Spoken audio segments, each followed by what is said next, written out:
Friends, आज मैं आपके साथ शादियों वाले, दावतों वाले, खुशबूदार, लजीज देगी आलू गोश्त की आसान रेसिपी शेयर कर रही हूँ। इतना मज़ेदार आलू गोश्त जिसे आप सहरी और डिनर दोनों में सर्व कर सकते हैं। इसकी लुक, इसका जायका, इसकी खुशबू खाने वाले का हाथ नहीं रुकने देगा। एक रोटी खाने वाला दो दो रोटियाँ खाएगा। प्लेट साफ होने पर भी हाथ नहीं रुक पाएगा। तमाम टिप और ट्रिक्स के साथ शेयर कर रही हूँ, ज़रूर ट्राई कीजिएगा। रेसिपी अगर आपको ज़रा सी भी पसंद आती है तो रेसिपी को लाइक और शेयर कीजिएगा। चैनल पर अगर नए हैं तो चैनल को भी बेल आइकन के साथ ज़रूर सब्सक्राइब कर लीजिएगा। और अब हम चलते हैं अपनी रेसिपी की तरफ। बिस्मिल्लाहिर्रहमानिर्रहीम। अस्सलाम वालेकुम। मज़ेदार सा आलू गोश्त बनाने के लिए मैंने यहाँ पे 1.5 किलो यानी 1.5 मटन लिया है। इसमें शामिल करने के लिए मैंने 1 kg आलू लिए हैं। बाकी तमाम इंग्रेडिएंट्स मैं साथ साथ शेयर करती रहूँगी। यहाँ मैंने कुकर चूल्हे पे रख दिया है और इसमें मैंने हाफ प्याली ऑयल भी ऐड कर दिया है। अब मैं इसमें वॉश किया हुआ मटन ऐड कर रही हूँ। बिस्मिल्लाहिर्रहमानिर्रहीम। थोड़ा सा नमक शामिल किया है, इससे गोश्त का जायका भी नमकीन हो जाएगा और गोश्त अपना पानी भी रिलीज़ कर देगा। अच्छी तरह मिक्स करेंगे और मटन की अच्छे से भुनाई करेंगे। इसी टाइम हम इसमें साबुत गरम मसाला ऐड कर देंगे, जिसमें काली मिर्च है, लौंग है, स्याज ज़ीरा है, वाइट ज़ीरा है, दालचीनी है और बड़ी इलायची है। सभी थोड़ा थोड़ा इसमें शामिल है। मुकम्मल गरम मसाला हमने इसमें शामिल कर दिया है। साबुत गरम मसाला ऐड करने से गोश्त की जो मखसूस महक होती है वो नहीं रहती, जो बहुत से लोगों को नागवार गुजरती है। इसके साथ ही मैं इसमें 2 टेबल स्पून लहसुन अदरक का पेस्ट शामिल कर रही हूँ। लहसुन अदरक का पेस्ट शामिल करने के बाद हम इसकी भुनाई करेंगे। अच्छी तरह इसकी भुनाई करनी है। हम इसकी इतनी देर तक भुनाई करेंगे कि मटन का कलर भी चेंज हो जाए और जो लहसुन अदरक का पेस्ट हमने इसमें शामिल किया है वो भी अच्छे से पक जाए। अब मैं इसमें पानी शामिल कर रही हूँ। पानी हमें इतना शामिल करना है कि जितनी देर हम प्रेशर लगाएं इतनी देर में गोश्त भी हमारा गल जाए और पानी भी ड्राई हो जाए। अगर आप कुकर इस्तेमाल नहीं कर रहे हैं तो पानी ऐड करने के बाद कवर करके इसे पकने दें। मटन को अच्छी तरह से गल जाने तक पकने देना है। मैंने इसमें 1.5 गिलास पानी ऐड किया है। अब मैं कुकर को कवर करूंगी और तकरीबन 12 मिनट का प्रेशर दूंगी। 12 मिनट में हमारा मटन इंशाल्लाह अच्छे से पक चुका होगा। हम नेक्स्ट प्रोसेस की तरफ चलते हैं, जिसके लिए मैंने कढ़ाई चूल्हे पे रख दी है और इसमें मैं प्याज फ्राई करूंगी। मैंने कढ़ाई में ऑयल ऐड कर दिया है। ऑयल हमारा गर्म हो चुका है। अब मैं इसमें स्लाइसेस में कटी हुई 3 मीडियम साइज़ की प्याज ऐड कर दूंगी और प्याज को अच्छे से फ्राई करेंगे। प्याज को हम लो मीडियम फ्लेम पर फ्राई करेंगे। इसी टाइम में इसमें थोड़ा सा नमक शामिल कर दूंगी। नमक शामिल करने से हमारी प्याज बहुत क्रिस्पी फ्राई होगी। यही वो टिप्स हैं जिनका ध्यान में रखना ज़रूरी होता है, तभी आपकी रेसिपी एकदम परफेक्ट बनके रेडी होगी। प्याज हमारी फ्राई हो गई है तो प्यारा सा गोल्डन कलर भी आ गया है। चूल्हे का फ्लेम ऑफ करके हम तमाम प्याज को निकाल लेते हैं। अब इस ऑयल में मैं आलूओं को फ्राई करूंगी। आलूओं को मैं इतनी देर फ्राई करूंगी कि हमारे आलूओं पे प्यारी सी गोल्डन लेयर आ जाए। आलू हमारे फ्राई हो गए हैं। हमें आलूओं को इतना ही फ्राई करना था। आलूओं को हम निकाल लेते हैं और फिर मटन की तरफ चलते हैं। मटन को पकते हुए 13 मिनट हो चुके हैं। कुकर हमारा ठंडा हो चुका है। चूल्हे का फ्लेम हमने ऑफ कर दिया है। अब हम गोश्त चेक कर लेते हैं।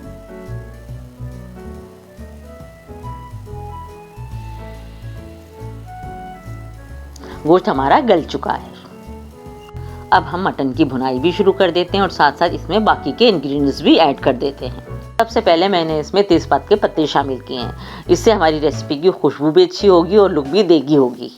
1 टेबल स्पून मैंने इसमें लाल मिर्च पाउडर शामिल किया है। आप अपने टेस्ट के अकॉर्डिंग भी कर सकते हैं। हाफ टी स्पून हल्दी पाउडर शामिल किया है।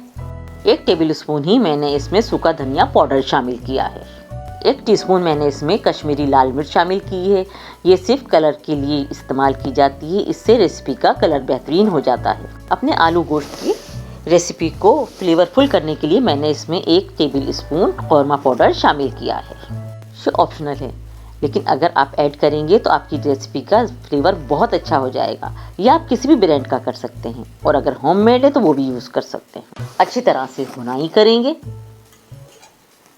इसी टाइम में इसमें 1 पाव टमाटर का पेस्ट शामिल कर रही हूँ, या आप 1 बड़ी प्याली ऐड कर सकते हैं। साथ ही हम इसकी भुनाई भी करेंगे। इसकी भुनाई बहुत अच्छी तरह करनी है। जितनी देर में फ्रेंड्स हमारे मटन की अच्छे से भुनाई होती है। आप लोगों से एक छोटी सी रिक्वेस्ट है कि अगर आपको मेरी आज की रेसिपी ज़रा सी भी पसंद आई है तो रेसिपी को लाइक और शेयर कीजिएगा। चैनल पर अगर नए हैं और आपने अब तक चैनल को सब्सक्राइब नहीं किया है तो सबसे पहले मनोसलवा फूड एंड व्लॉग्स को सब्सक्राइब कर लीजिए। साथ ही बेल आइकन पर भी क्लिक कर लीजिएगा ताकि हर नई आने वाली रेसिपी का नोटिफिकेशन आपको बर वक्त मिलता रहे और कोई भी वीडियो आपकी मिस ना हो। कमेंट्स बॉक्स में अपने प्यारे प्यारे फीडबैक देना बिल्कुल मत भूलिएगा। ये आपका प्यार होता है जो हम तक इस तरह पहुंचता है और इससे हमें बहुत मोटिवेशन मिलती है। रमज़ानुल मुबारक के इस बाबरकत महीने में आप इसे सहरी और डिनर दोनों ही के लिए रेडी कर सकते हैं। बच्चों बड़ों घर भर को पसंद आने वाली रेसिपी है। इजी मेथड है। वीडियो फुल वॉच करके रेसिपी को प्रॉपर फॉलो करके आप ये रेसिपी बनाएंगे तो इंशाल्लाह फर्स्ट टाइम ही आपकी रेसिपी परफेक्ट बन के रेडी होगी और सबको बहुत पसंद आएगी। मटन की हमारे अच्छे से भुनाई हो चुकी है, इसने ऑयल भी छोड़ दिया है। इसी पॉइंट पर हम इसमें फ्राई किए हुए आलू ऐड करेंगे। बिस्मिल्लाहिर्रहमानिर्रहीम। अच्छी तरह से मिक्स करेंगे।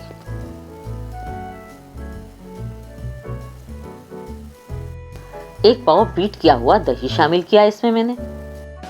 आलू भी हमारे हाफ डन हैं, इसलिए ये गलने में ज़्यादा टाइम नहीं लेंगे। कवर करके थोड़ी देर आलूओं को पकाएंगे। आलू हमारे अच्छे से पक चुके हैं। इसी पॉइंट पर जो प्याज मैंने ब्राउन करके निकाली थी उसे ग्राइंड करके सालन में शामिल कर देंगे। ब्राउन की हुई प्याज शामिल करने के बाद हमारी रेसिपी की लुक और जायका दोनों ही बेहतरीन हो जाएगा। अच्छी तरह इसे मिक्स करेंगे। इसी पॉइंट पर मैंने इसमें ग्रेवी के लिए पानी ऐड किया है। ग्रेवी आप अपनी पसंद के हिसाब से रखिएगा और इतना ही इसमें पानी ऐड कीजिएगा। कवर करके पकाएंगे ताकि हमारी ग्रेवी में जोश आ जाए। ग्रेवी में अच्छे से जोश आ गया है। इसी पॉइंट पर हम इसमें 1 टीस्पून गरम मसाला पाउडर शामिल करेंगे। साथ ही कुछ कट की हुई हरी मिर्चें इसमें ऐड कर देंगे और लास्ट में मैं इसमें एक सीक्रेट इंग्रेडिएंट्स ऐड कर रही हूँ जो बहुत कम लोग बताते हैं और जो हमारी रेसिपी के फ्लेवर को 4 चांद लगा देगा। ये है बड़ी इलायची का दाना। इसे हम इस रेसिपी में कूट के शामिल करेंगे।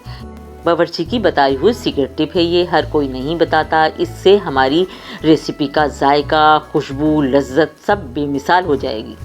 तो इसे ज़रूर ऐड कीजिएगा और फिर देखिएगा कि आपका आलू गोश्त किस गिलास का बना है। 1 मिनट के लिए दम वाली आंच पर इसे दम पर रखेंगे और उसके बाद हम इसकी फाइनल लुक आपसे शेयर करेंगे।